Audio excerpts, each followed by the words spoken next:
God have mercy. Bwana, uniambie hicho ni. Basi sawa, tuachane na yote maana kujua. Bwana mdogo wangu mimi nimekuita hapa kwa kitu kimoja. Sitaki zile ngonjera zako. Umeona wewe? Wewe ni wifi yako. Ni mke wangu mimi. Sitaki zile ngonjera zako na kujua. Wifi yangu? Wifi yangu tangu lini? Maana mimi ndo namuona leo, simjui wala sija kumuona. Bwana wewe, hayo mambo mengine kumjua mimi sitaki. Nimekuambia huyu ni wifi yako. Unajua hivyo ni wifi yako. Sitaki ile midomo yako na ikujua vizuri. Fresh. Mama anampigia anamwambia unaleta wanawake ndani. Wewe, nenda ndani. Kweli ndio huo, nenda kumwambia mama, unaleta wanawake. Lakini kuelewa. Kumbe unakaa kwa mamako.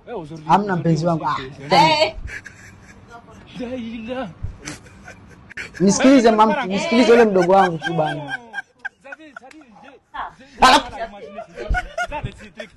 Wewe foto ngoja nikufuate kumbwa wewe.